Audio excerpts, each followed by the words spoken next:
Salut à tous, ça y est, c'est le retour de Roue Libre, l'émission de la First Team, l'émission vélo. On est très heureux de vous retrouver, ça fait exactement, j'ai noté, 126 jours depuis notre dernière émission en plateau. Bah ouais, ça fait 4 mois et 4 jours, Polo, voilà, vous l'avez entendu, il est de retour. Comment ça va mon Polo, la forme? ça va très bien et toi? Ravi d'être de retour en plateau vois, avec je suis heureux moi. Ouais, bah moi aussi, très heureux. Bah tant mieux mon Polo, tant mieux, parce qu'en plus on a un gros programme aujourd'hui, on va un peu le voir après, mais...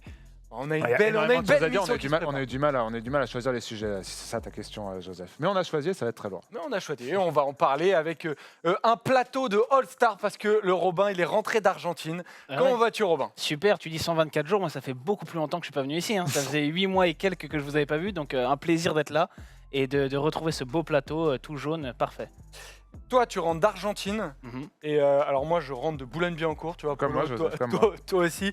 Mais on a deux gars, il y en a un qui rentre d'Argentine, on a notre invité, Gaëtan Char, qui lui rentre d'Italie. Comment ça va, Gaëtan? Ça va, merci beaucoup de m'avoir invité. Moi, ça faisait un peu plus d'un an que j'étais pas venu ici. La dernière fois, c'était déjà après l'Italie, puisque c'était après le Giro. En tout cas, je suis très content de revenir ici, et puis que vous repreniez un rythme hebdomadaire. Ça fait bien plaisir. Ah, exactement, parce que Polo, c'est vrai qu'on va être là de manière hebdomadaire, on va monter en puissance jusqu'au Tour de France, quoi. Bah exactement, maintenant que la saison reprend, parce qu'on est mardi 28, et ce mardi 28, le Tour de Burgos se lance, et qui dit Tour de Burgos dit début de la vraie saison cyclisme. On avait eu les championnats. Bien calé cette histoire. On avait eu les championnats de Slovénie, mais bon, on peut pas dire que ça compte. On a eu le Sibiu Tour aussi cette semaine. Mais là, avec le Tour de Burgos et avec la start list qui est annoncée, on peut dire que c'est vraiment le début de saison, justement aujourd'hui, quoi. Alors, le sommaire, Tom, tu peux y aller. On va voir de quoi on va parler dans cette première émission. Ça y est, je suis excité, moi, de parler de vélo. Alors, le débat, on va voir en gros quels objectifs pour Alaphilippe. On va un peu décrypter son programme de première partie de saison notamment. Mais aussi, on va s'intéresser à la deuxième partie de saison parce qu'elle est très importante pour Alaphilippe. Le focus AG2R La Mondiale. On va parler des prolongations qui traînent pour Bardet et pour la Tour. Et l'arrivée probable de Greg Van Avermaet. Ça bouge à AG2R. On va forcément en parler. Et la preview, ça va être ces courses dont tu as parlé, Polo. Le Tour de Burgos qui commence aujourd'hui, la route d'Occitanie qui va commencer le 1er août. Et le 1er août, il y a quoi? Il y a la première classique de la saison, les Strade Bianche. Ça, c'est une course qu'on adore. Bon, les gars, je crois qu'on est prêts pour le plus grand bonheur de Thomas, d'Erwan et de Tom. Le vélo est de retour. C'est parti pour le premier débat de la saison.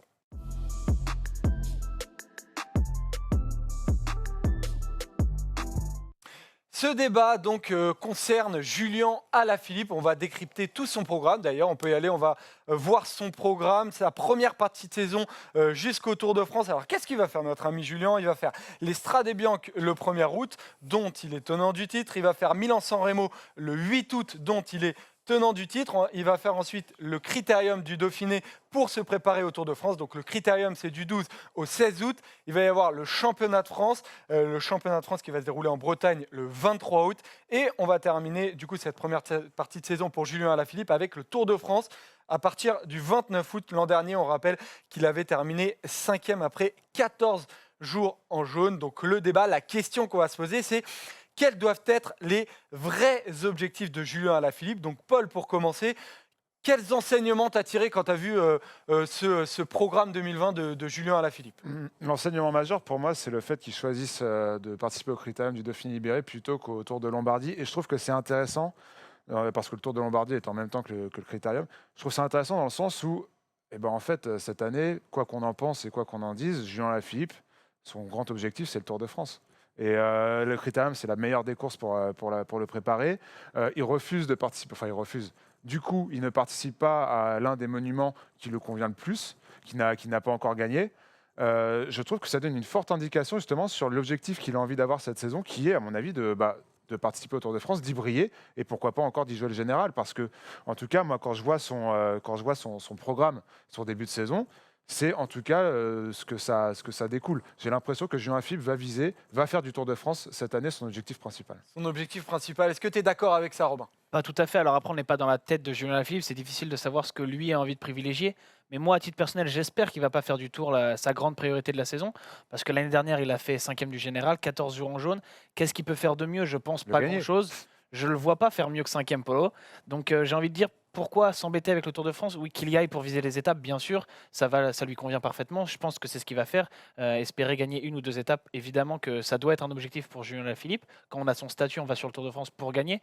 Mais quand tu parles du Tour de Lombardie, je pense surtout qu'il choisit le Dauphiné parce qu'avant le Tour de France, que tu veuilles jouer les étapes ou le général, il faut faire une course par étape, il faut s'habituer à enchaîner les jours de course et que c'est pas foncièrement pour moi une preuve qu'il veut jouer le classement général sur le Tour de France. Et j'espère qu'il se concentrera pas sur le général. D'ailleurs, est-ce qu'il s'en serait peut-être pas fait une deuxième, une course à étapes avant le Dauphiné? Est-ce qu'il aurait pas mieux fait d'ailleurs faire peut-être l'Occitanie ou Tour de l'Ain pour se refaire une course à étapes avant le Dauphiné et préparer le Tour de France?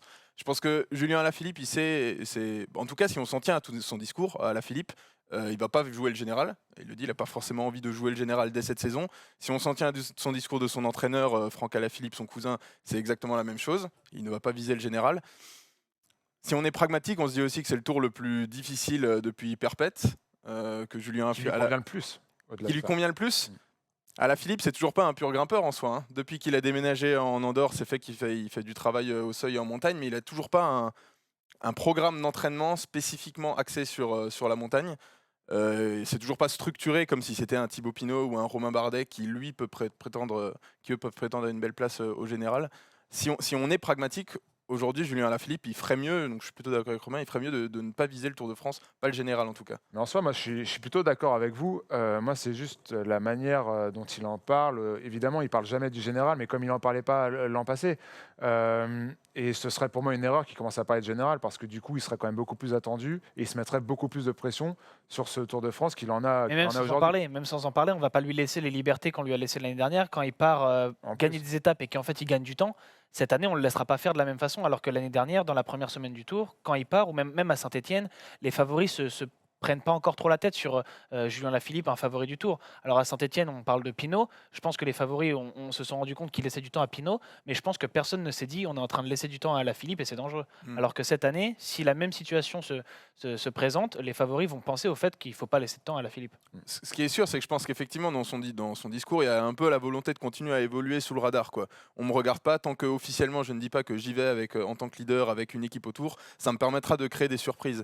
Mais si en plus, d'après moi, hein, si on regarde le début du parcours du Tour de France, je pense qu'il est plus difficile que celui de ces 2 dernières années et qu'il aura aussi moins l'occasion d'avoir le scénario dont on parlait en passé, c'est-à-dire prends vite le jaune. Et évidemment, une fois que tu as le maillot jaune sur le Tour de France, quand tu es quelqu'un de joueur comme Alaphilippe, bah, tu le défends le plus longtemps possible. Après, il y a aussi ce côté où au Tour de Nice, sur départ de Tour de France, tu conviens aussi parfaitement. C'est des cols, des petits cols difficiles, pas très haut en altitude.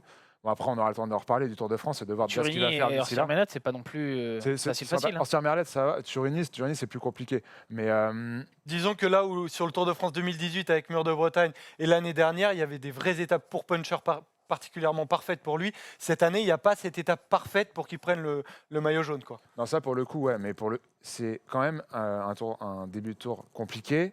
Et intéressant, Et du coup, je pense pour lui, intéressant sur des routes qu'il connaît bien. Après, moi, je suis d'accord avec vous pour dire qu'il ne faut pas qu'il joue le général.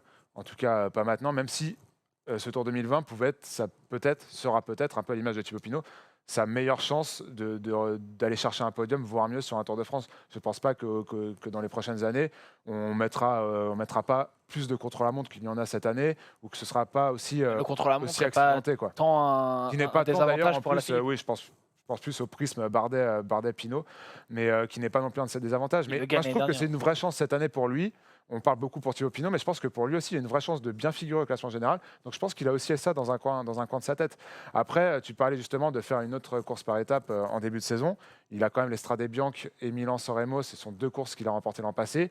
Il se sent un peu obligé de défendre son titre. Il aura le dossard 1 sur Milan-San Remo. Je pense que c'est quelque chose de fort. Tiens, d'ailleurs, question, Polo, c'est intéressant ce que tu dis. Je m'étais noté une déclat de Franck Alaphilippe, du coup son entraîneur qui a parlé à Sud-Ouest, qui a dit Julien a volontairement décidé de ne pas être à 100% début août. Et ça, c'est un indicateur. Alors, ma question, c'est pourquoi aller sur Milan-San Remo quand on n'est pas à 100%? Quel est l'intérêt au lieu justement de prendre, par exemple, un deuxième tour d'une semaine comme peut l'être la route d'Occitanie? Mais déjà, le fait qu'il ne soit pas à 100% pour l'Estrade Bianche et Milan-San Remo, qui sont 2 courses, certes qu'il a déjà remporté, donc ce n'est pas forcément des objectifs qui seront aussi importants que l'année dernière. Peut-être qu'il visera plus d'autres monuments, d'autres courses d'un jour. Mais ça montre quand même qu'il a quelques idées derrière la tête pour le Tour de France. Voilà, tiens, il y a des classes sur ce qu'il pensait de Milan-San Remo. Gagner mon premier monument sur la Via Roma, c'était incroyable. Je la considère comme la plus belle victoire de ma carrière. Je suis content d'y revenir, d'y accrocher le Dossard 1. Pour revenir à ce que tu disais, Joseph, tu es obligé d'y participer en tant que vainqueur sortant sur le monument, sur l'un des 5 monuments de la saison. Tu es obligé d'y participer et tu es obligé d'y faire bonne Je figure. crois qu'il n'avait pas prévu d'y participer À la base, ouais. à la Il base était pas dans la inscrire. saison. Donc finalement, c'est pas tant que ça une obligation. Son équipe l'avait pas forcé à y aller en tant que tenant du titre. Surtout que Quick-Step a d'autres arguments à faire valoir sur la même course. Donc je pense pas que ce soit cette réflexion-là où ils se disent je suis tenant du titre, il faut que j'y aille. Je pense plus que la nouvelle configuration lui fait dire qu'il faut qu'il fasse des kilomètres. Et faire 300 kilomètres de course en compétition, ça n'a rien à voir avec un entraînement. Je pense que lui, il a envie d'accumuler des kilomètres et que pas grand monde, de toute façon, va arriver au top samedi sur les Strade Bianche. Donc même en étant finalement à 60-70%, peut-être qu'il peut gagner les Strade Bianche, comme tous les autres qui seront sûrement au même niveau à peu près. Et qu'ensuite, il a envie d'accumuler des kilomètres dans des façons, dans des formats différents, que ce soit Milan-San Remo 300 km ou le Dauphiné une semaine, avant d'aller sur le Tour de France, qui, peu importe ce qu'il joue, sera un de ses grands objectifs, ça on le sait. En gros, il veut se faire très mal sur Milan-San Remo sur 300 bornes plutôt que d'aller sur une route d'Occitanie où il sera peut-être un peu plus tranquille. Mais on fera plus de kilomètres. Ouais, non, mais je pense qu'effectivement, il y a cette réflexion, parce que dans le format initial de la saison, c'est des courses qui lui convenaient pas, en termes de pics de forme, de repos, tout ça. Bah, là, de toute façon, tout est chamboulé. Des pics de forme, ça va être difficile d'en avoir 2 sur ces 3 mois. Ça va être difficile juste d'avoir en fait une approche normale de la saison. Donc, Alaphilippe, c'est quelqu'un de joueur. Il se dit que s'il va sur ces 2 courses, Strade Bianche, Milan-San Remo, où personne comme lui ne sera à 100%, tout sera... On part d'une base complètement inconnue et je pense qu'à Alaphilippe, c'est ce qu'il préfère. En tout cas, c'est des terrains qu'il va apprécier et des contextes qu'il va apprécier et sur lesquels il va pouvoir s'exprimer, même si ses objectifs y sont plus tard. Personne ne va de toute façon arriver à 100% ici, même à 90%. Ça va être la grande inconnue. Ce qui est intéressant avec Alaphilippe, c'est qu'on l'a vu commencer ses saisons très tôt depuis 2-3 ans et de les finir très mal, entre guillemets. Là, ce qui va être intéressant, c'est que tous ces objectifs, comme tous les autres coureurs, tous ces objectifs vont être répartis très regroupés sur 2 mois et demi, 3 mois. Et si Alaphilippe a la même forme qu'il a eu ces dernières saisons, je pense qu'il peut aller chercher de gros résultats de début août jusqu'aux mondiaux. Jusqu'aux mondiaux et jusqu'aux Ardennaises. Même le Tour des Flandres qui sera sa dernière. Le Tour des Flandres. Mm. Le Tour des Flandres, je pense qu'il va plutôt y aller à la Valverde comme l'an passé, en découverte, essayer de S'il a plus de potentiel, sans doute. Il a plus de Alors potentiel, on va évoquer la deuxième partie de saison un peu plus tard, les gars. On va rester sur cette première partie de saison parce que cette première partie de saison, Tom, si tu peux la remettre, son programme, c'est 5 premières courses. On a donc parlé d'Estrade Bianche, de Milan-San Remo. Et Polo, après, il va y avoir les championnats de France où l'année dernière, il n'était pas allé sur les championnats de France. D'ailleurs, le Critérium du Dauphiné, on l'a évoqué, c'est une course de préparation. Les championnats de France qui devaient avoir lieu sur un parcours parfait pour lui, un parcours de puncher finalement qui va avoir lieu à Grandchamp.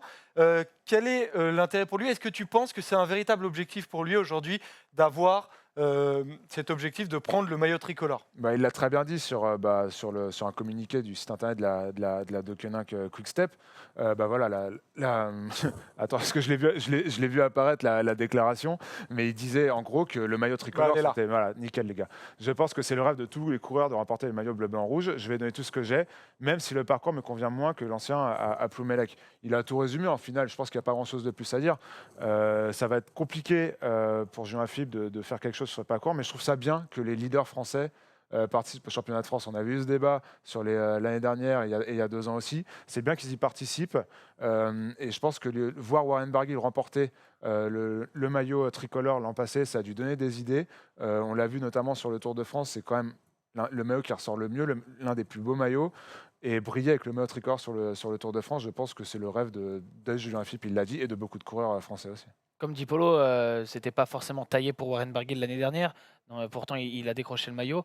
Alaphilippe, c'est pareil cette année. Et je pense qu'il y a un symbole, plus qu'aller sur Milan-San Remo parce qu'il est tenant du titre. Je pense que c'est plus important pour lui d'aller sur les championnats de France parce qu'il est français, même si le parcours lui convient pas. Faudrait voir, mais je crois pas qu'il ait loupé beaucoup de championnats de France les dernières années. Et pourtant, il n'y a pas eu beaucoup de parcours taillés pour lui.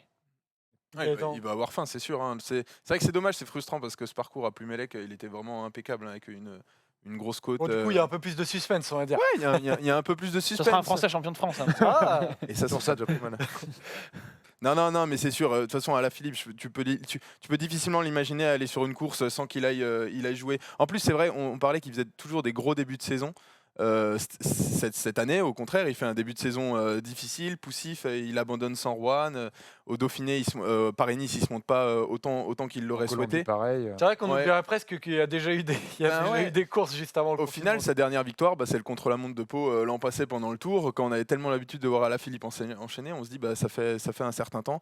Donc oui, évidemment que Alaphilippe il va sur les France pour gagner et que ce sera un très très gros candidat au titre. On a évoqué donc le Tour de France un peu et on va s'intéresser à la deuxième partie de saison, Gaëtan, parce que il y a une question que je voudrais te poser.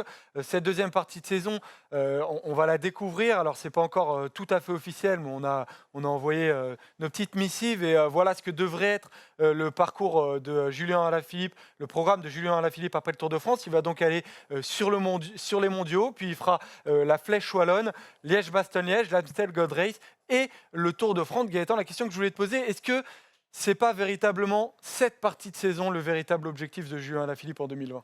Moi, je pense, oui, étant donné que j'étais plutôt d'accord avec Robin sur la partie qu'est-ce qui va plus viser, plutôt le Tour de France dans la première partie, plutôt les Ardennaises, le mondial. Le Tour des Flandres, il va le plus faire en découverte, mais moi, je pense vraiment que c'est plutôt cette deuxième partie qui va être sa mission. Et c'est pour ça que ça va être intéressant de voir comment est-ce qu'il va aborder ce Tour de France.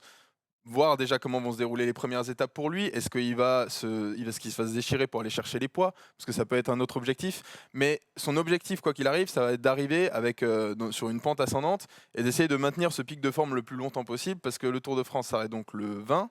Les mondiaux seront le 27.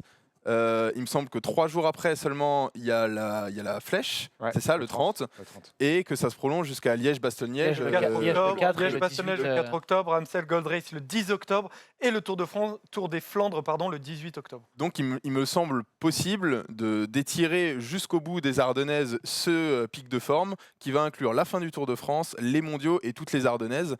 Et à mon avis, ça va être ça la vraie période charnière de Julien Alaphilippe cette saison et celle à laquelle il a pensé en premier quand il a tracé son programme. C'est pour ça aussi d'ailleurs que ça semble difficile de jouer le général du Tour de France, parce que tu sais que quand tu joues le général du Tour, tu sors lessivé de ces 3 semaines-là, alors qu'en jouant les étapes ou même le maillot à poids, tu sors dans une condition physique différente qui te permet d'enchaîner derrière. On se rappelle que quand il fait maillot à poids sur le Tour, la semaine suivante, il gagne à Saint-Sébastien, alors que l'année dernière, quand il fait 5e du Tour, la semaine suivante à Saint-Sébastien, il est complètement cramé et il abandonne. Donc avec les mondiaux une semaine après, je pense qu'il faut mieux arriver à Paris assez frais, même si on n'arrive jamais vraiment frais à la fin d'un Tour de France, mais en n'ayant pas eu la pression médiatique du maillot jaune, de jouer le général, que ce soit un top 3, un top 5, surtout que s'il se retrouve dans la lutte pour le classement général, forcément ça va lui mettre de la pression, forcément les médias vont beaucoup en parler, il va être sollicité tous les jours, alors que s'il joue plus les étapes, admettons qu'il gagne une étape en début de Tour de France, on va plus ou moins le laisser tranquille. Donc je pense que c'est une approche qui va privilégier, et surtout il y a sur cette fin de saison avec les Ardennaises qui forcément vont être un objectif, il y a une chose qui change par rapport à d'habitude, c'est que le Tour des Flandres va arriver très vite derrière, une semaine seulement après Liège-Bastogne-Liège, alors que d'habitude c'est assez difficile de concilier les deux, et vouloir arriver en forme sur le Tour des Flandres, ça veut dire ne pas l'être vraiment à Liège. Cette fois-ci, pour la première fois, c'est possible, alors même s'il ne connaît pas le Tour des Flandres et qu'il va le découvrir, peut-être que ça nous réservera une belle surprise. Tu crois d'ailleurs, Polo, ça, le Tour des Flandres pour Julien Alaphilippe, ou ça va être un peu en mode découverte Moi, top 20 je crois que, comme disait Robin, il a un gros potentiel, je pense, sur le Tour des Flandres et sur les Flandriennes en général, puisqu'il a un gros potentiel partout, Julien Alaphilippe. Après, là, ce sera quand même sa première participation. Ce sera en fin de saison, ce sera sa dernière course de la saison. Il aura déjà donné beaucoup. On le voit derrière toi, notamment sur sa deuxième partie de saison. Je pense qu'il ira sans pression, qu'il ira vraiment pour découvrir. Après, pourquoi pas faire un top 10 et pourquoi pas mieux en fonction des formes des autres. Mais il ne faudra pas oublier qu'il y aura d'autres coureurs qui en auront fait leur objectif principal aussi. Le problème du pic de forme dont tu parlais, Gaëtan, moi je suis d'accord avec toi et ça rejoint ce que je disais, c'est que je pense qu'il sera en pic de forme pour le Tour de France. Robin, tu parlais de gagner une étape tôt. Le problème, c'est que il y a quand même beaucoup de facteurs qui font qu'à mon avis, il va se retrouver dans la bagarre pour le général. Sauf si lui, Ça dépend hein. décemment, s'il se bat ou pas en voilà, montagne. si décemment, lui décide de pas y participer. Mais sinon, après le premier week-end, il sera placé. Ce sera quand même, s'il veut jouer le général, ce sera quand même dur de le lâcher très rapidement au classement. Moi, je suis d'accord avec vous. Il va falloir qu'il fasse un choix. Je pense que s'il joue le classement général à fond, il ne pourra pas être performant sur les mondiaux et sur ses objectifs. Si tu joues le général, tu n'es pas champion du monde. Ouais, moi je pense aussi. Mais c'est pas Alors, ce que dit Thibaut Pinot, par exemple. Thibaut Pinot dit que le Tour de France peut être la préparation parfaite pour les mondiaux. Ça dépend comment tu le joues. Ça dépend si tu vas pour accumuler les kilomètres, comme on disait sur la participation d'Alaphilippe au Critérium, ou si tu vas pour te vider tous les jours pour essayer d'aller chercher le maillot jaune. Moi, je ne pense pas que les deux soient possibles, surtout pour un Julien Alaphilippe qui n'a pas les mêmes capacités de récupération et de toute façon, les capacités pour générer sur 3 semaines qu'un Thibaut Pinot, par exemple. Donc non, moi, je pense que, comme l'a dit Robin, j'espère qu'il ne jouera pas le classement général. Je pense qu'il va quand même l'avoir dans un coin de sa tête. Mais s'il le joue, ce sera quand même difficile d'aller chercher ses objectifs de fin de saison, que sont les mondiaux et notamment Liège-Bastogne-Liège aussi. Un dernier mot, les gars, sur cette saison d'Alaphilippe, par exemple. Est-ce que vous le voyez gagner autre chose que la Flèche Wallonne de manière assurée, Robin? Assuré, non, mais je Même pense la qu'il y a flèche, une hein, grande c'est pas chance sur le mondial ou sur Liège-Bastogne-Liège. Et moi, c'est sur ces deux courses-là que je vais l'attendre le plus parce que c'est les Ouais, moi aussi. deux grandes courses. Liège qu'il n'a jamais gagné alors que ça lui correspond parfaitement. Et le mondial parce que c'est une opportunité qui est parfaite cette année et que ça ne se présente pas tous les ans. Ouais, un Français champion du monde, ce serait. En plus, il y a la possibilité Gaëtan, ce serait la folie, ça. Ah, évidemment, ce serait le Graal. Et Ça puis, ferait la une de l'équipe, rassure-moi. évidemment, évidemment que ça ferait la une de l'équipe. Non, mais bien sûr, non, mais ce serait évidemment le Graal et ce serait un objectif, j'ai pas envie de dire logique, mais presque pour Julien Alaphilippe au vu de ces 3-4 dernières années. Maintenant, c'est vrai qu'au-delà de ces grandes courses, où on va le suivre et où il sera très attendu, où il sera le favori. Comme on en parlait, c'est vrai que je me disais que ça va être très très intéressant de voir son attitude sur les premiers jours de ce Tour de France, parce qu'en fait, c'est vrai que c'est ça qui va peut-être dicter toute la suite de sa saison et tout le scénario qu'on est en train de lui filer. C'est peut-être ça qui va définir, est-ce que c'est ça qui va suivre, est-ce qu'il va pouvoir briller sur les Ardennaises, et c'est vrai que s'il est dans le jeu direct d'entrée, bah, ça va remettre beaucoup de choses en question. Il y aura beaucoup Vas-y, il y aura Thibaut. beaucoup de jugements à tirer de sa saison, en fait, puisque c'est le seul, limite du peloton, même pas le seul français, mais limite du peloton, à avoir autant d'objectifs. Mine de rien, il va jouer, il peut jouer sur toutes les classiques. Il a dû faire des choix. Hein, il ne va pas participer au Tour de Lombardie. Il va se tester sur les Flandriennes. Il y aura les Ardennaises comme d'habitude. Il y aura les courses par étapes, comme le Critérium du Dauphiné, le Tour de France. Il y aura beaucoup on pourra savoir à la fin de cette saison si beaucoup de... Ah, j'ai pas le mot. Mais du coup, on pourra savoir en fin de saison vers quel type de coureur il peut Beaucoup tendre. d'enseignements. Beaucoup d'enseignements, c'est le mot que j'ai cherché. Merci Joseph. J'ai bien senti. Est-ce qu'il va jouer le général sur les grands tours? Est-ce qu'il va plutôt se tirer sur les Flandriennes? Est-ce que justement il va plutôt rester là où il est fort, sur les Ardennaises et sur les courses d'une semaine? Après, Des c'est arrivées peut-être pas difficiles. une année pour changer de profil. Et s'il doit se concentrer sur le général, c'est peut-être plus une question qui se posera à partir de l'année prochaine. Mais s'il fait top 3 sur le Tour de France, il y aura une question à poser. S'il fait top 3 sur le Tour des Flandres, il y aura des questions à se poser. Je Ça va être pense s'il fait intéressant, top vu que- 3 sur le Tour de France en ayant une préparation avec un seul tour de prépa, ce serait quand même absolument hallucinant. Mais voilà, moi, je Pourquoi pense qu'il y aura beaucoup d'enseignements à tirer de sa saison. Donc, Ouais, bah, c'est donc clair. ça va être intéressant. Et on le rappelle, hein, son oncle, par exemple, dit que si il doit véritablement se concentrer sur un coureur de grand tour, il doit faire 1 an ou 3 ans encore de réflexion. Mais c'est sûr que c'est un coureur qui doute, mais qui se pose beaucoup de questions parce qu'il a beaucoup de possibilités. C'est terminé pour ce débat. On va désormais parler d'une équipe française chez qui ça bouge énormément. C'est parti pour le Focus AG2R.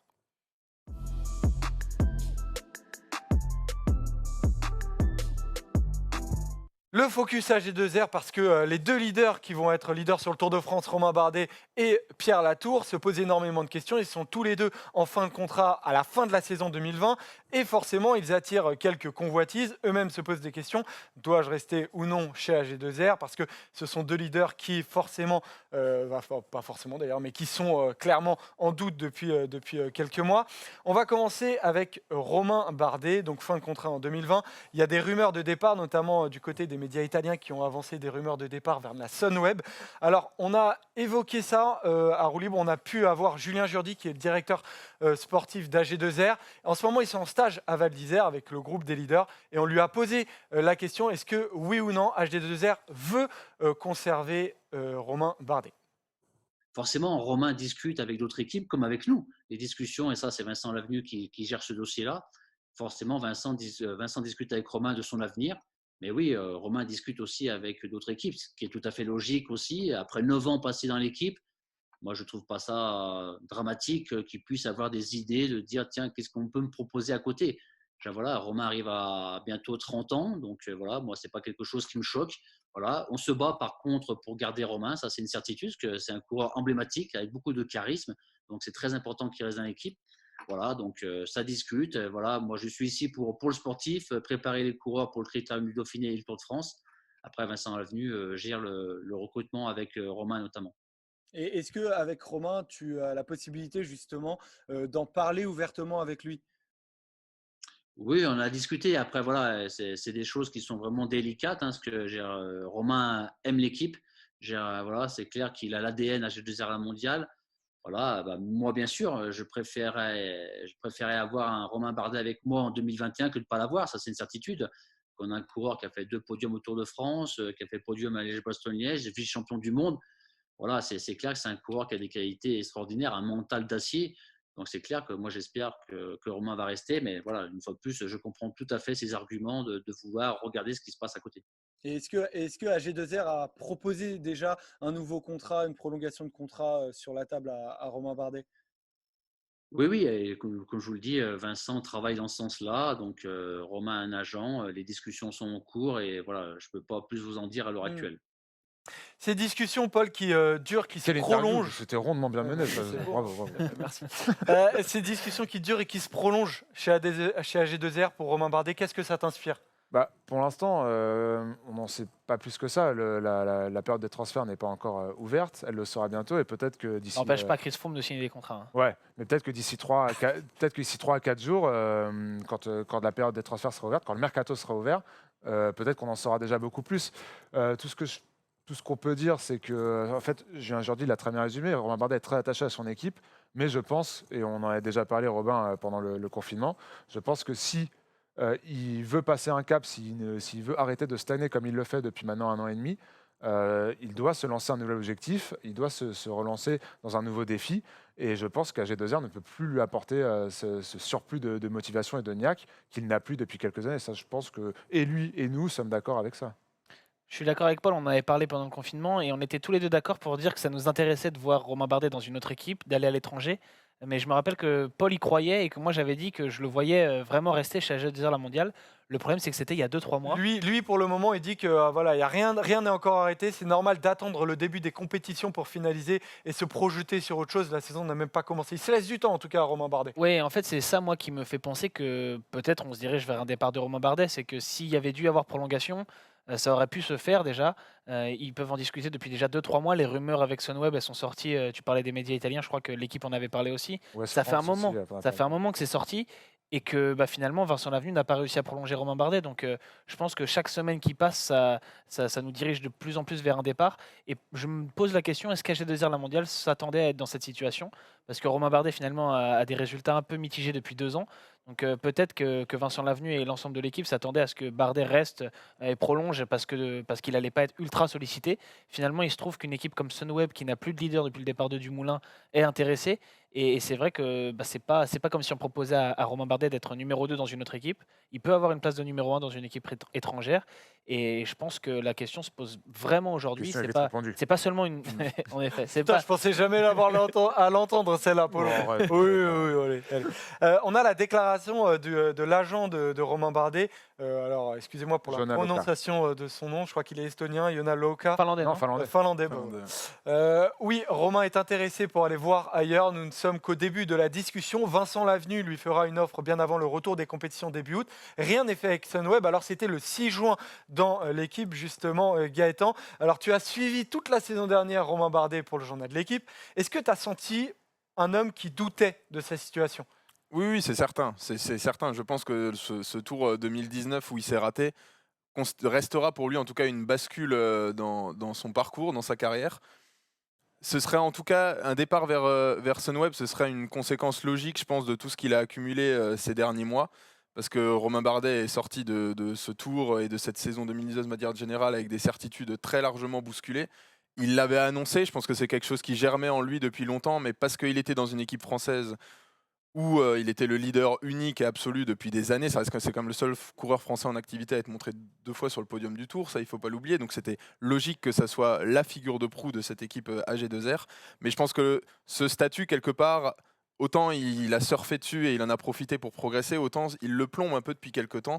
Parce que tu parlais de stagner, et je pense qu'effectivement il sent ce côté stagnant. J'étais gentil avec le côté stagné, je pense. Parce que... Ouais, non mais 2019, c'est sûr qu'il a été sur une pente glissante, c'est certain. Mais je pense que je suis même pas sûr autant que ça soit tellement physique, mais plus psychologique chez lui. Je pense qu'il avait vraiment besoin de renouveau, de changer de choses. C'est pour ça que cette année, il aurait dû faire le Giro. C'est pour ça que cette année, il espérait découvrir plein de nouvelles choses. Bon, le confinement a malheureusement changé ses plans, mais voilà, il va avoir 30 ans.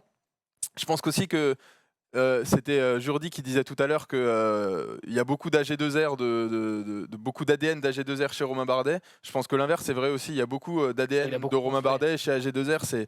Il a tout fait, enfin tout fait, non évidemment, mais je veux dire, le pôle performance, il en a été le précurseur. Les stages en altitude, c'est lui qui les a quasiment imposés, en tout cas à son initiative quand il est arrivé ici, quand il est arrivé dans cette équipe à ses débuts. Je ne sais pas s'il y a un autre coureur dans le World Tour qui incarne son équipe comme le fait Romain Bardet chez AG2R. Donc ça, je pense que c'est pas négligeable. Et il faut imaginer que c'est lourd à porter, je pense, ce genre de statut. Et que quelqu'un qui est arrivé en fin de cycle comme Romain Bardet a besoin d'un changement radical. Et je pense que changer d'équipe, c'est juste la meilleure chose, je pense, qui puisse lui arriver pour qu'il reparte à nouveau sur une pente ascendante. Il peut y avoir deux visions à cette réflexion d'avoir construit autant chez AG2R. C'est lourd à porter, donc je m'en vais, ou alors j'ai tellement construit que maintenant je peux plus partir. Et ça a pu peut-être à un certain moment le bloquer dans sa réflexion de j'ai tellement fait progresser cette équipe et je suis tellement impliqué dans le processus de développement que je vais pas partir maintenant. Mais comme tu le dis, il devait faire le Giro. Je pense qu'en fait cette année 2020 elle devait lui donner une confirmation qu'AG2R la mondiale était la bonne équipe pour lui. Et finalement il n'aura pas de confirmation cette année avec la saison qui est chamboulée. Peu importe ce qui se passe, ça lui confirmera pas que c'est le bon endroit. Donc ça peut aussi influencer et le pousser plus vers le départ que ça aurait été le cas sans cette saison tronquée. Et si vous deviez vous mouiller aujourd'hui, Paul, est-ce que tu penses restera ou restera pas? J'ai envie de dire restera pas. J'ai vraiment envie de le voir. Restera. Mais c'est vraiment, et comme le disait Robin la dernière fois, de la nouveauté. je sais pas s'il fera ce choix-là, mais j'aimerais vraiment qu'il le fasse. Donc pour ça, je dirais qu'il partira. Chez Sunweb, j'espère. Moi aussi, je Robin. pense qu'il va partir. Je pensais t'as pas ça changé. il y a 2 mois, ouais. Parce que je pense que s'il avait dû rester, ça se serait fait entre le moment où on en avait parlé déjà et maintenant. Gaëtan. Ouais, je suis, restera pas aussi, je pense. Restera pas. Et puis Ok. je pense que en plus Sunweb sera une très bonne équipe pour lui. C'est une équipe qui se recherche un leader depuis qu'ils n'ont plus Tom Dumoulin, qui a de la marge salariale, je pense que c'est vraiment ce sera un bon contexte pour Il a lui. déjà prouvé qu'elle pouvait performer sur des courses de 3 semaines, qu'il a des très bons coéquipiers, du Kelderman, du Omen, il y a du Tige Benoît qui est arrivé aussi. Enfin, pour moi, ce sera du tout bon pour Romain Bardet d'aller là-bas. Bon, bah, je vais devoir dire qu'il reste, alors comme ça je pourrais dire que j'étais le seul à l'avoir dit. Le mec a zéro personnalité. Même question du coup pour Pierre Latour, qui on le rappelle va être annoncé co-leader. Hein. Julien Jourdi nous l'a confirmé. Et bah, on a posé aussi la question à Julien Jourdi. Est-ce que oui ou non, Pierre Latour va rester chez AG2R? Un grand moment en plus pour lui parce qu'il va être propulsé comme leader du Tour de France, ce qui n'avait pas été le cas ces dernières saisons. Et il est co-leader, hein, ça déjà. Est-ce que c'est confirmé de ce côté-là qu'il va être co-leader avec Romain Bardet? Oui, ça c'est une certitude. Au départ du Tour de France, on partira avec ces deux coureurs qui auront un objectif de faire le meilleur classement général possible. Voilà, on part avec ces ambitions-là. On sait que le Tour de France 2020 est particulier. Déjà sa préparation, hein, sa date. Hein. On ne sait pas trop ce qui va se passer d'ici le 29 août. Et effectivement, je pense que vu la densité qui est en train de se préparer au Tour de France, c'est important d'avoir deux leaders. On ne fait pas partie des favoris du Tour de France. Hein. Des équipes comme Ineos, Jumbo ont vraiment une force collective très, très impressionnante. Donc, c'est clair que la course ne va pas reposer sur nous. Donc, on fera le bilan régulièrement pour voir si on change d'objectif. Mais on va partir avec des ambitions élevées au niveau du classement général parce que le parcours s'y prête. On a un parcours vraiment taillé pour les grimpeurs, que ce soit Romain ou Pierre. Voilà, donc ça serait bête de ne pas l'utiliser. Donc on va partir avec cette ambition-là. On ne va pas se gêner non plus pour gagner des étapes, même avec Pierre et Romain. L'ensemble du groupe sera focalisé sur les victoires d'étapes et sur nos leaders. Donc il y aura beaucoup d'ouverture et j'espère qu'on fera un beau Tour de France. Et justement, Pierre, comment est-ce qu'il se sent en ce moment avec toutes ces tractations? Lui aussi réfléchit. Est-ce qu'il y a des discussions avec lui ouvertes de la même manière qu'avec Romain? Oui, c'est exactement le même cas que Romain. Pierre, on le sait, qui a des discussions peut-être avec d'autres équipes qu'on ne connaît pas, mais c'est clair qu'on a intérêt, nous, à essayer de garder aussi Pierre Latour. Donc voilà, c'est des dossiers qu'on gère avec le staff. Et voilà, mais pour l'instant, on reste vraiment focus sur l'entraînement et la préparation des premières courses. Alors j'ai envie de vous poser sur Pierre Latour, Paul, la question inverse. Est-ce que AG2R a intérêt à retenir Pierre Latour? Pour moi, je pense vraiment, et on en discutait un peu avant l'émission. Vous, je pense que vous le pensez un peu moins, mais je pense parce que se séparer et de Bardet et de Pierre Latour, c'est faire une croix sur le général ou sur des ambitions générales. Tu peux recruter aussi. Hein. Surtout les grands, tu peux recruter, mais d'après ce qu'on entend, on n'est pas dans la tendance coureur pour le général, dans ce qu'on veut recruter chez AG2R. Du coup, moi, je pense qu'en tant qu'équipe française, du coup, où on participe chaque année au Tour de France, qui est l'objectif principal, notamment pour les sponsors, pour tout le microcosme de l'équipe, se séparer de ces deux meilleures chances au classement général. Donc Romain Bardet, je pense, on en a parlé, sera dur de le garder.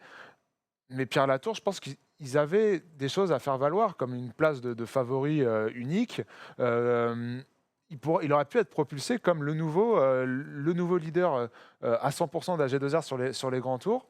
Je pense qu'AG2R devrait le garder, mais je sais que vous avez une autre opinion à ce sujet-là. Pour moi, ce que j'ai peur, c'est qu'en gardant Pierre Latour et en perdant Romain Bardet, AG2R essaye de faire de Pierre Latour le remplaçant de Romain Bardet, ce qui pour moi, il n'est pas du tout.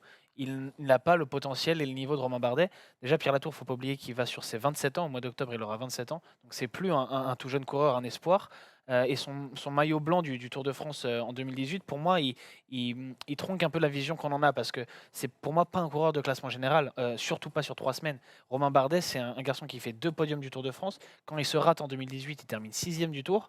Un garçon qui fait podium de Liège-Bastogne-Liège, vice-champion du monde, c'est pas ce que fait Pierre Latour. Et si on perd Romain Bardet et qu'on essaie de reporter ses objectifs sur Pierre Latour, pour moi, AG2R va avoir de grandes déconvenues parce que Pierre Latour ne fera pas ces résultats-là. Gagner des étapes sur le Tour, Pierre Latour, oui, peut-être une étape par-ci, par-là, comme il avait fait sur la Vuelta. C'est un bon grimpeur, c'est un bon baroudeur, un bon puncher, mais c'est pas un leader de classement général. Donc pour moi, perdre Pierre Latour, c'est pas très grave. Pour moi, c'est pas le numéro 2 de cette équipe. Le numéro 2, c'est Oliver Nassen. Et donc le plus important était de garder Oliver Nassen si tu perds Bardet. Latour, c'est plus anecdotique, c'est plus secondaire. Et perdre les deux, pour moi, c'est pas très grave. Par contre, ça veut dire qu'il faut recruter derrière. Et surtout, ça clarifie la stratégie d'AG2R au niveau des grands tours. C'est tu perds tes deux leaders, il faut recruter derrière. Et Pierre Latour ne peut pas être un remplaçant un peu bancal à Romain Bardet. Et puis tu posais la question, est-ce que AG2R a intérêt à garder Latour ? Je suis d'accord avec Paul, je pense qu'ils ont intérêt. Est-ce que Latour a envie d'être le leader unique chez AG2R ? Je pense que c'est une autre question. Et c'est là-dessus où j'aurais plus tendance à penser que non. Parce que je pense que Pierre Latour, il est aussi conscient de sa personnalité, de ses capacités, de son potentiel. C'est quand même quelqu'un, on le sait, c'est pas le coureur, c'est pas Romain Bardet. Dans son éthique de travail, dans sa concentration, dans sa régularité. On sait qu'encore là, il était présenté par AG2R leader unique donc, de l'équipe sur le Tour de France, alors qu'on sait qu'il a encore d'énormes difficultés en descente. Et je me souviens, à la présentation d'AG2R en début de saison, ils avaient énormément insisté là-dessus, qu'ils devaient faire un travail énorme encore avec lui, notamment psychologique d'ailleurs, sur sa manière d'aborder les descentes. C'est quelqu'un qui a eu beaucoup de chutes, qui s'est beaucoup blessé, qui a eu des fractures ces dernières années. Il y a eu beaucoup de blessures ces dernières années. C'est peut-être pour ça qu'on n'a pas le Pierre Latour qu'on a eu justement en 2018 où il avait été très, très bon, il avait chopé le maillot blanc sur le Tour. Non, mais t'inquiète, pas de souci. Mais je pense en fait que Latour n'a pas spécialement envie d'être le leader unique d'une équipe World Tour, en sachant lui-même que c'est peut-être pas un coureur de classement général, en tout cas pas sur 3 semaines, et qui s'épanouirait plus dans une équipe où on le laisserait faire des coups sur les grands tours. Comme Total Direct Energy, où il y a des rumeurs de départ. Tout à fait. Ça a l'air quasi pour lui. Ça a l'air quasi fait, exactement. Et je vois pas mal de critiques qui tournent sur ce choix de Total Direct Energy pour Pierre Latour. Et en fait, moi, je le trouve totalement cohérent. Mon collègue Jean-Luc Gatelier rappelait il y a quelques jours dans l'équipe Latour avait repoussé une offre de la Movistar il y a 3 ans. Et ça va un peu dans mon sens, en fait. On sait aussi que la Groupama FDJ avait peut-être envie de le recruter. Visiblement, on va plus vers un départ vers Total Direct Energy. Je trouve ça complètement cohérent. Il sera leader sur des courses d'une semaine. Il pourra faire des coups sur les grands tours. Il pourra juste en fait exprimer le coureur qu'il est et laisser libre cours à sa personnalité. Et je pense que c'est dans ce cadre-là que les athlètes arrivent le mieux à s'exprimer. Je pense qu'en restant leader unique chez AG2R, quelque part, il aurait forcé sa nature. Et je ne sais pas si ça aurait donné les meilleurs résultats. Et surtout, tu vas forcément être comparé à ce que faisait Romain Bardet. Si tu restes chez AG2R la mondiale et que tu hérites de ce statut de numéro 1, si tu fais pas podium sur le Tour de France, on va te dire que tu fais moins bien que le précédent. Donc ça aurait été une énorme pression, sachant que je pense pas que Pierre Latour puisse faire podium sur le Tour, de se mettre forcément en comparaison avec ça. ça aurait été très difficile d'expliquer aux gens, mais moi, mon maximum, c'est top 10 sur le Tour de France. C'est ça, mais alors dans ce cas-là, on en arrive à un point, et c'est intéressant ce que tu dis, Gaëtan. Pourquoi ne pas tout simplement assumer ça quand ils ont dû discuter, même avant le début de saison 2020, c'est-à-dire en novembre, décembre dernier, de dire à son équipe mais je ne peux pas être leader unique sur le Tour de France pour jouer le général. Euh, il faut être aussi. C'est ça qui me gêne, c'est qu'on l'a propulsé leader, mais d'un côté, il ne peut pas être leader. Je pense qu'AG2R est mieux placé que nous pour savoir quelles sont ses capacités, etc. Est-ce qu'à 100%, parce que finalement, Pierre Latour ne l'a pas été ces deux dernières saisons, est-ce qu'à 100%, c'est pas quelqu'un qui peut accrocher un top 10? Est-ce que AG2R, on n'est pas persuadé? Est-ce que c'est ça que tu veux, un top 10? Est-ce que est-ce ton que lui, on n'est leader, pas quand tu as persuadé? joué dans la mondiale et que tu as été habitué à monter sur le podium du Tour, est-ce qu'un leader qui va faire top 10, Mais tu euh, ne peux pas remplacer Bardet, surtout dans une équipe française, en cherchant un coureur français, c'est quand même difficile tu de n'es pas obligé de retrouver prendre un un. français, hein. Tu peux prendre juste un leader. Mais qui qui, va- par exemple? Je sais pas, faut voir les fins de contrat. Parce que Mais c'est compliqué. regarde, Hein, Arkea a réfléchis. recruté un coureur comme Quintana, c'est déjà plus plausible d'aller chercher un podium sur le Tour de France avec Quintana qu'avec Pierre Latour. Après, il y a une autre possibilité aussi qui s'offre à AG2R, c'est tout simplement de changer d'ADN par rapport à ces dernières années. AG2R était clairement une équipe tournée autour de Romain Bardet, qui a commencé à prendre un virage en recrutant Oliver Nassen vers les Flandriennes. Et il y a une rumeur qui peut aller en ce sens, c'est celle de l'arrivée probable de Greg Van Avermaet, donc le vainqueur belge de Paris-Roubaix, champion olympique en titre, qui a des difficultés avec son sponsor. C'est, d'après les médias belges, quasiment fait. Gaëtan, est-ce que l'arrivée de Greg Van Avermaet peut être véritablement un changement d'ADN pour AG2R? Et est-ce que, selon toi, c'est un choix qui est intéressant? On le rappelle, il a 35 ans. Alors c'est un choix intéressant, ça je sais pas, on aura peut-être l'occasion d'en discuter. Je sais pas si Greg Van Avermaet est forcément le meilleur choix si on se projette sur le long terme. Ce qui est sûr, c'est qu'effectivement, je pense que ça entérine le changement d'identité de cette équipe AG2R, qui à mon avis est volontaire et a été préparée, je pense, d'assez longue date.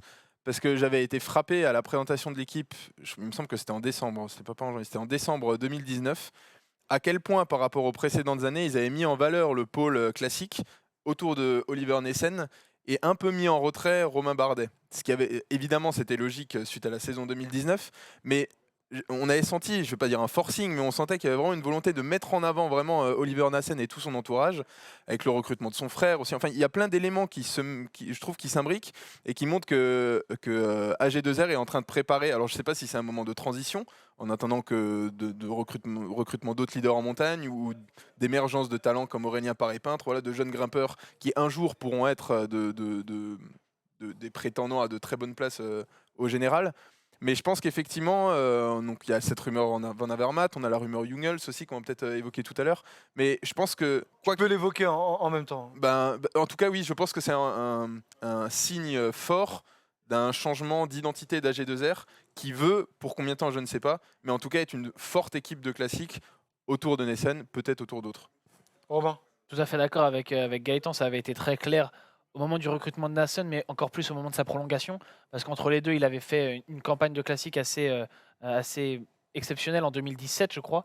On ne l'attendait pas du tout à ce niveau-là. Il était dans le groupe avec Terpstra, Sagan et Van Avermaet quasiment sur chaque classique flandrienne. Et on avait compris à ce moment-là qu'AG2R tenait un coureur capable de gagner Roubaix ou le Tour des Flandres. Et donc je pense qu'ils vont pousser dans ce sens-là, même si depuis 2 ans, Nassen a eu un peu plus de mal. Le recrutement d'un Greg Van Avermaet irait dans ce sens. Après, entre Van Avermaet et Jungels, personnellement, je prendrais Jungels, qui est beaucoup plus jeune, 27 ans, alors que Van Avermaet en a 35. Et Van Avermaet, si on regarde son printemps de l'année dernière, il fait 10e du Tour des Flandres, 12e de Roubaix, beaucoup moins bien que ce qu'il a l'habitude de faire.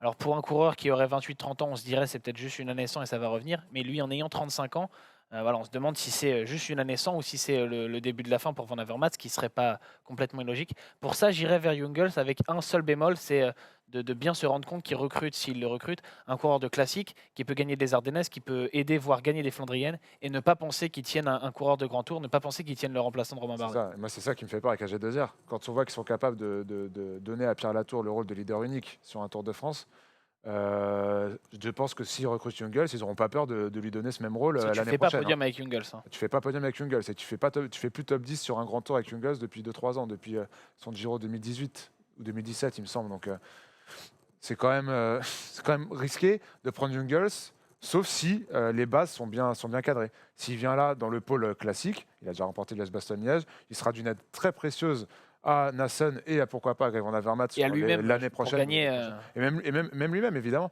Même si on l'a vu quand même marquer le pas, notamment, je me souviens de lui sur le Tour de France, je crois, de l'année dernière, où je l'ai trouvé vraiment très, très en deçà de ce qu'on attendait de lui.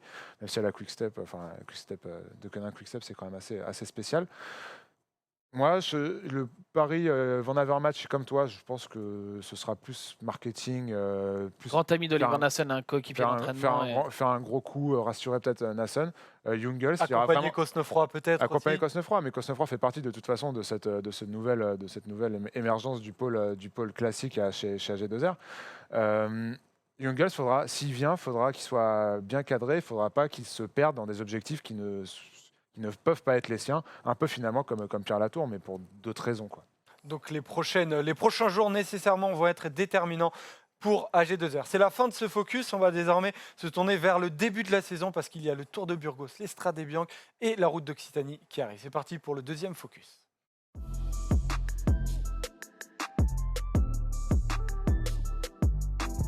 On va découvrir le calendrier de cette reprise. Donc aujourd'hui, on est mardi 28 juillet. Il va y avoir la première étape du Tour de Burgos en Espagne. D'ailleurs, ce sera diffusé sur la chaîne L'Équipe. Il va y avoir ensuite il va y avoir 5 étapes, si je ne me trompe pas. Ouais, 5 étapes.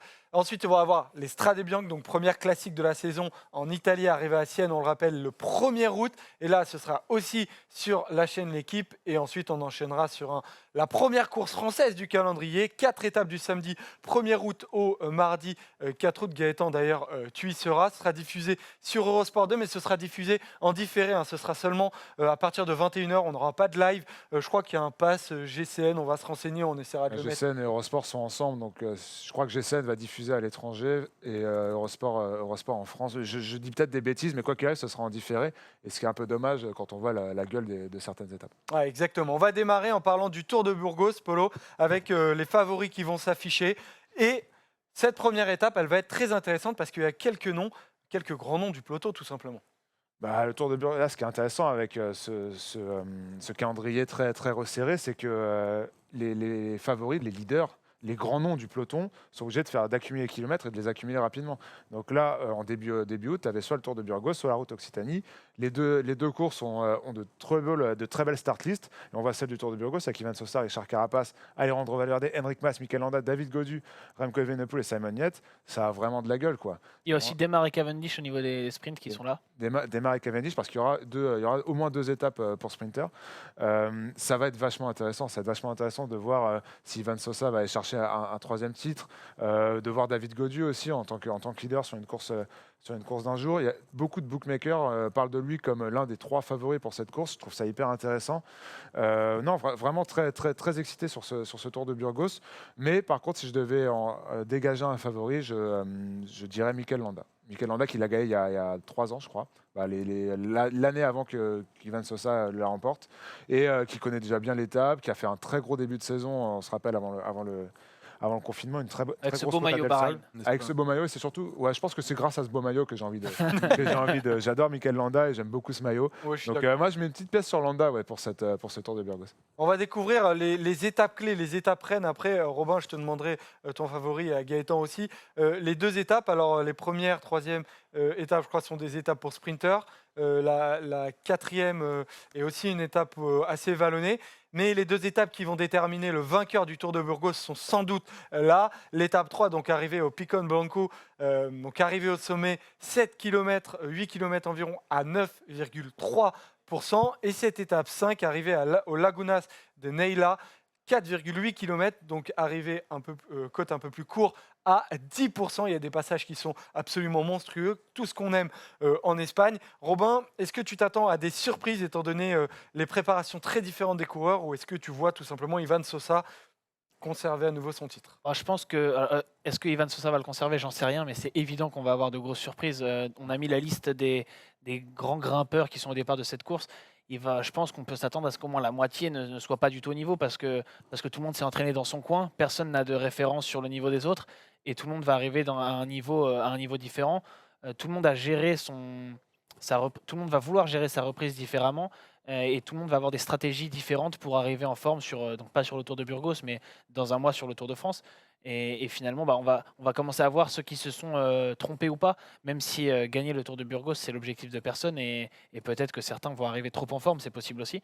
Mais donc voilà, je pense que donner un favori, on en donne pour se mouiller un peu, mais c'est très très très difficile. Par contre, je pense que l'organisateur du Tour de Burgos doit être ravi d'être la course de reprise. D'habitude, c'est une course de préparation pour la Vuelta. Là, il se retrouve à être la course que tout le monde va regarder, alors que d'habitude, ça passe un peu en second plan. Voilà, pour eux, c'est un bon coup de projecteur. En plus, ils sont diffusés en France en direct. Ils sont évidemment diffusés en Espagne, donc ils doivent être ravis.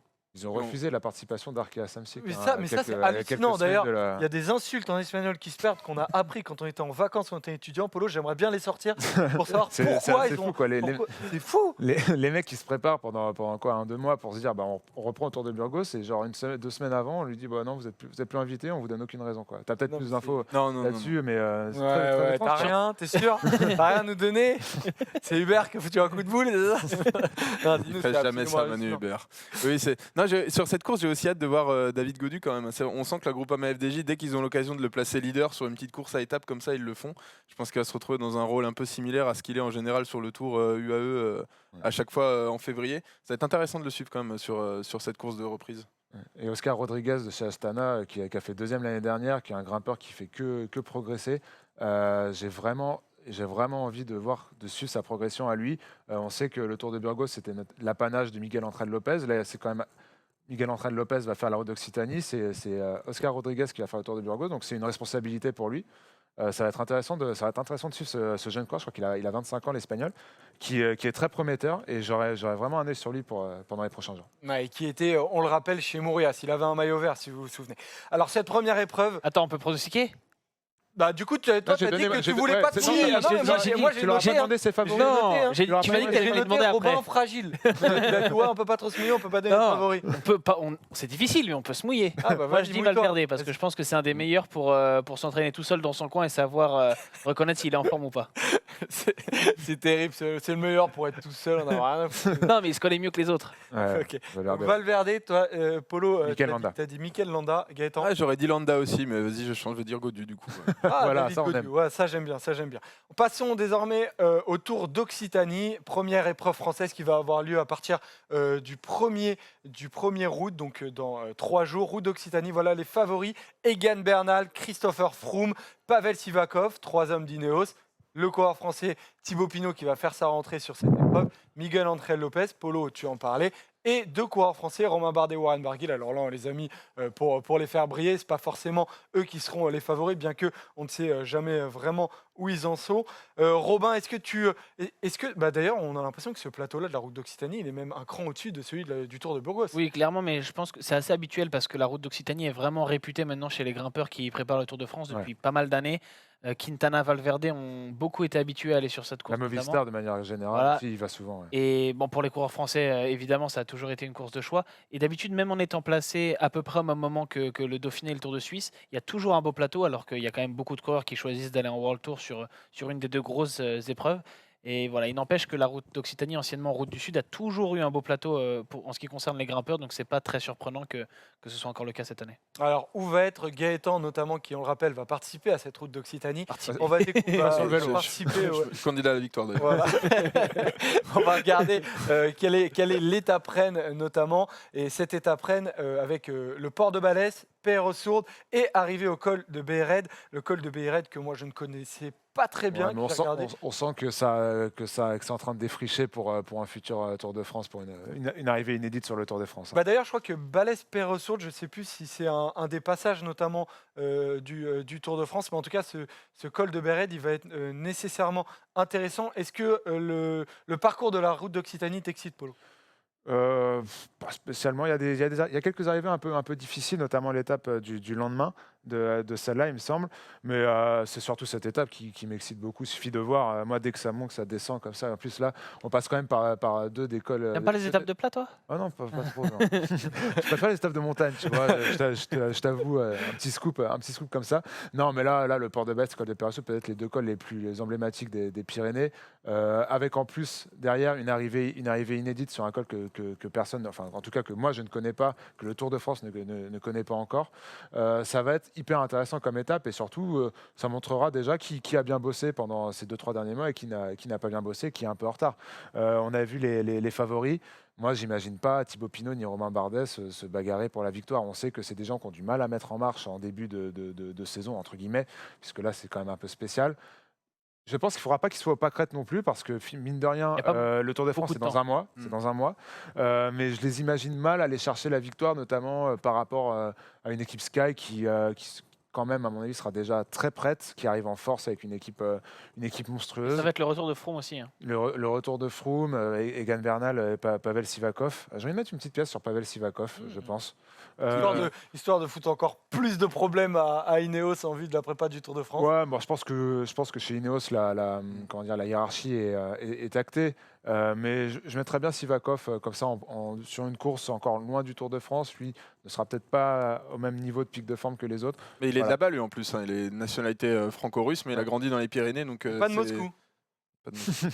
Ah, mais c'est vraiment ses routes d'entraînement, il les connaît Mettre très, une très petite bien. pièce, une petite pièce sur Pavel Sivakov comme ça, parce que, comme tu dis, c'est ses routes d'entraînement. Et je pense que Bernal et Froome sont, un peu à l'image de Thibaut Pinot, sont sur d'autres objectifs pour la suite. Et notamment, je disais pas de conneries parce que j'ai vérifié pendant que tu parlais, Polo.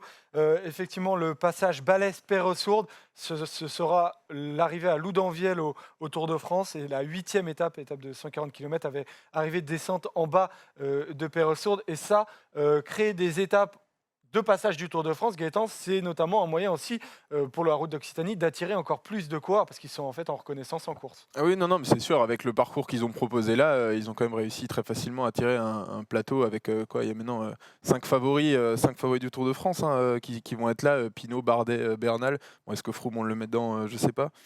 Donc non, c'est un très beau parcours. Il y a aussi cette première étape qui est très casse-pattes. Le lendemain donc, de cette étape Rennes, l'arrivée finale de la 4e étape, c'est une belle côte qui ira jusqu'à Rocamadour. Donc on devrait avoir des cadres assez sympas. Donc bon, après on va voir. Est-ce que les coulisses vont prendre le pas sur le sportif, vu que ce sera aussi la première course du calendrier. Ce sera aussi en France. Donc je pense que c'est une course qui va aussi attirer beaucoup de médias généralistes pour voir comment se passe l'organisation interne, comment ça se passe si jamais il devait y avoir...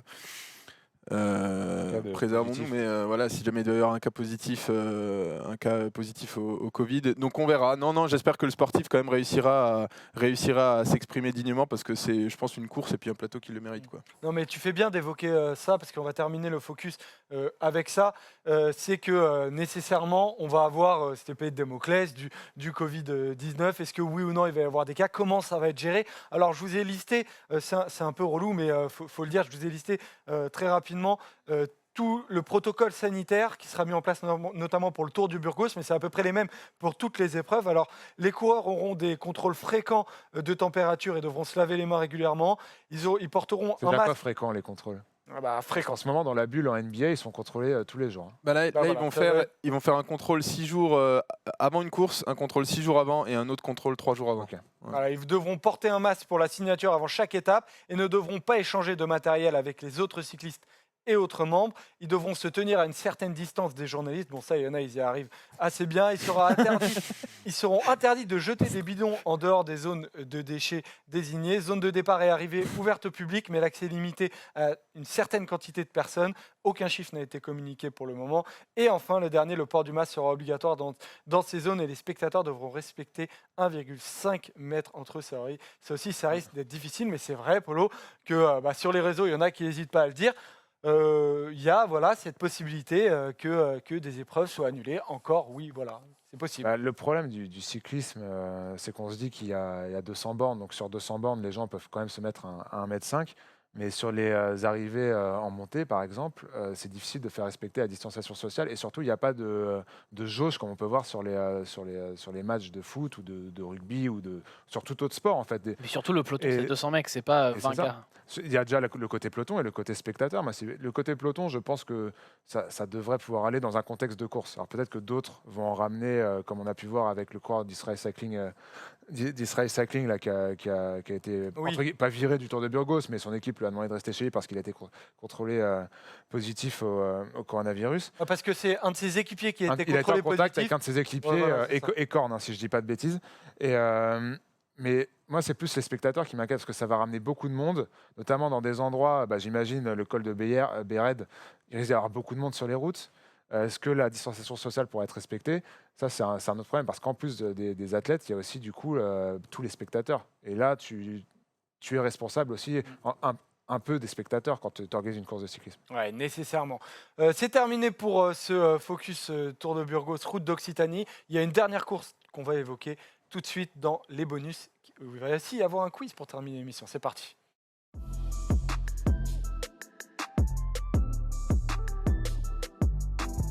Donc, ça va être les Strade Bianche. Je vais vous demander vos pronostics tout simplement pour les Strade Bianche. Il va y avoir un très beau plateau. Est-ce que, Polo, tu as choisi l'homme qui va gagner cette année les Strade Bianche? Est-ce que ça peut être par exemple Alaphilippe? On va le découvrir tout de suite. C'est quoi? En fait, il y a le tableau tout simplement. Tom, il va nous balancer le tableau. J'avais oublié qu'on avait préparé un tableau de vos pronos. Alors, vous les découvrez chacun vos pronos. Polo, tu as choisi Tige Bennett.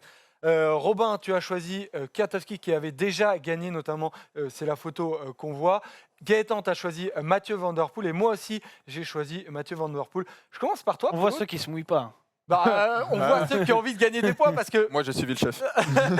on voit parce qu'on va le dire. À la fin de chaque émission, on va faire des pronos et c'est ces pronos-là qui tout au long de la Et saison. pourquoi tu m'as pas prévenu, moi? Parce que... En fait, Ah oui, c'est vrai. On a décidé ça 15 minutes avant le début de Ouais, l'émission. on n'a pas prévu. Voilà, Mais c'est voilà, dommage. Les bonus Merde. de cette année seront des espèces de pronos avec un suivi, d'accord. sur toute la saison. Mais ouais, j'ai mis une grosse cote moi aussi, en C'est connaissance vrai. de cause. Hein. C'est vrai, d'accord. Ça, Polo, t'as mis Tige Bennett. Pourquoi? Parce que Tige Bennett parce que j'ai été impressionné par son début de saison, notamment son Paris-Nice. Alors après, évidemment, on parle d'une autre époque, entre guillemets, c'était il y a 4 mois. 3 mois, 3-4 mois, je ne sais plus exactement, qu'il a déjà remporté cette course, hein, il y a 2 ans. Je crois beaucoup en Tige Bennett, voilà, pour les deux raisons pour lesquelles je vous ai cité. Il avait l'air en forme, j'espère qu'il le sera toujours. Il arrive chez Sunweb, il a déjà levé les bras.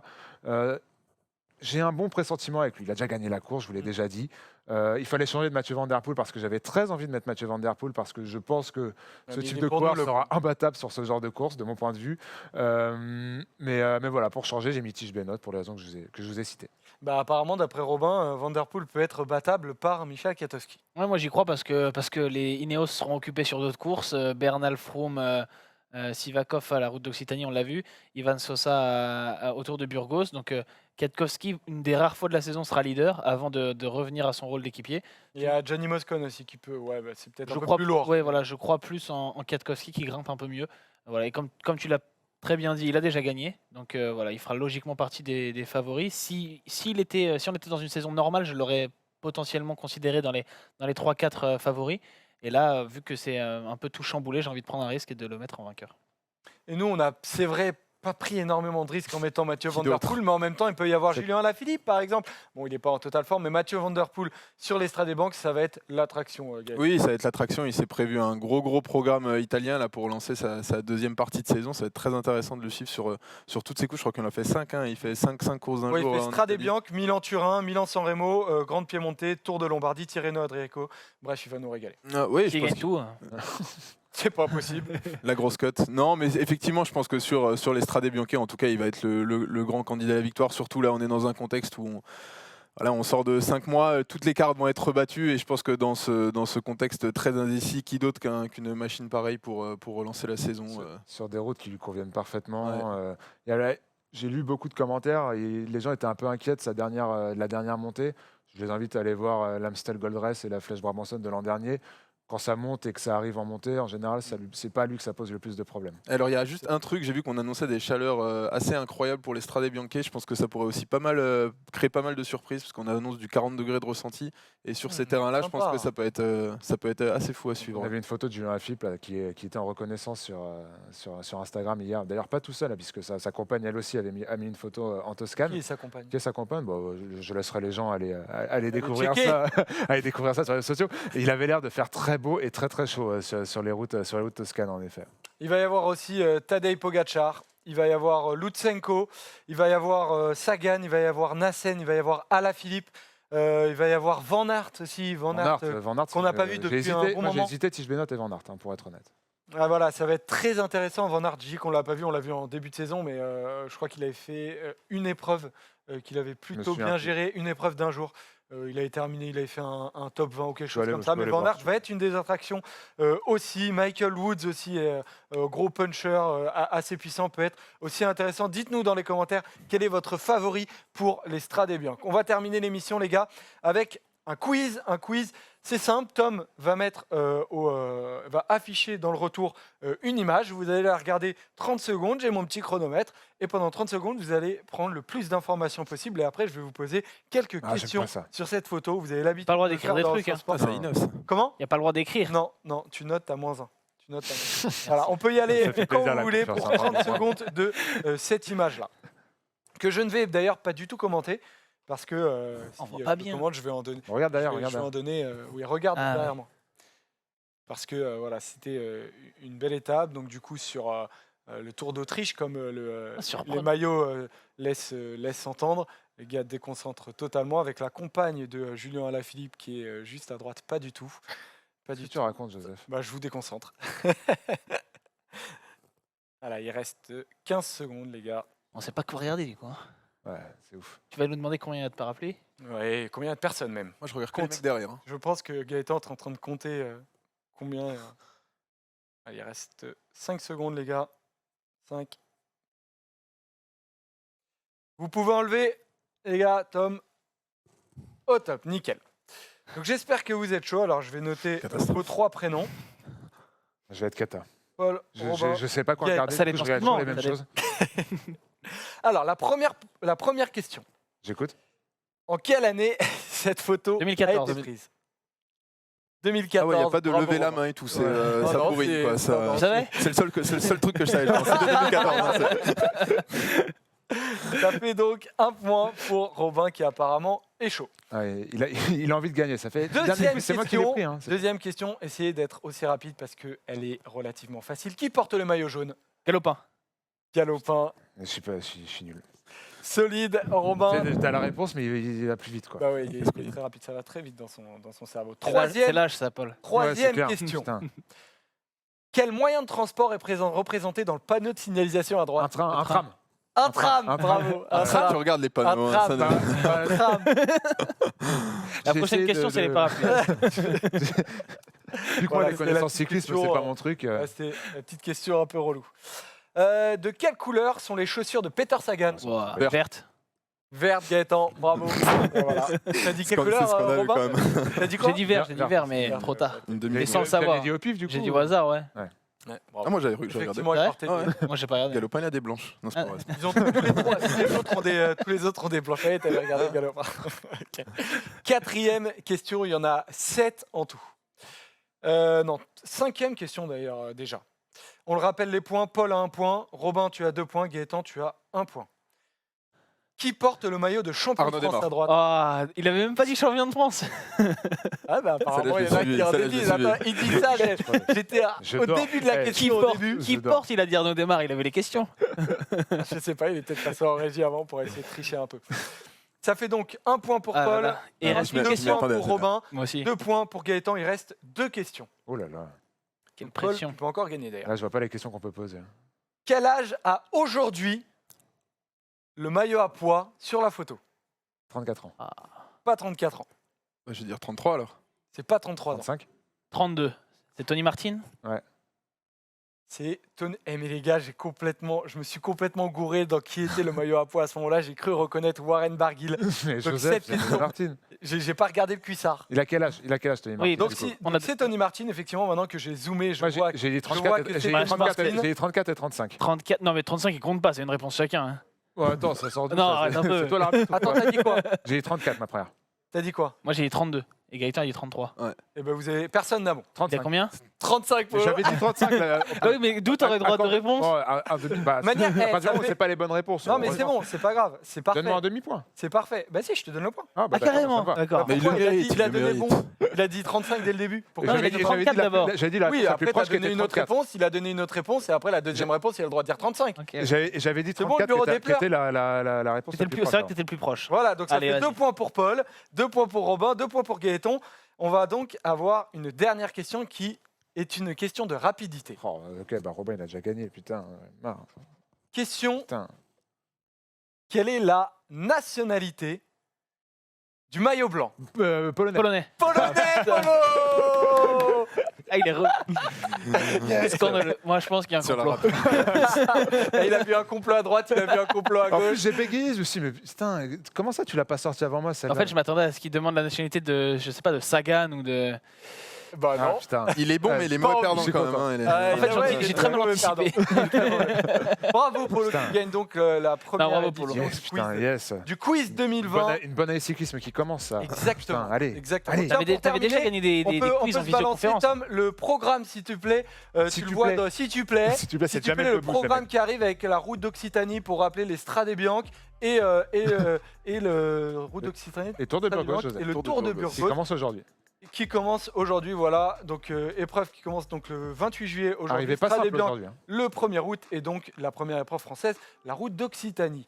Merci Polo. Merci à toi, Joseph. C'était très cool de retrouver tout le monde en plateau. Exactement, ça fait plaisir. Merci à toi Robin, bienvenue en Merci France. Joseph. Merci, c'est gentil. Et Welcome merci back. à toi Gaëtan d'être parmi nous, c'est toujours un plaisir. Et donc bonne route d'Occitanie, c'est ça? Ben, merci beaucoup, j'espère pouvoir repasser un moment dans la saison. Ouais, tu reviendras nous voir après. Allez, chaud. Exactement. On compte Bah, sur c'est toi. génial. On C'est compte sur vous aussi les rouleurs. C'était un plaisir de vous revoir. À la prochaine, à mardi prochain. Ciao ciao. Salut. Salut les gars. Ciao.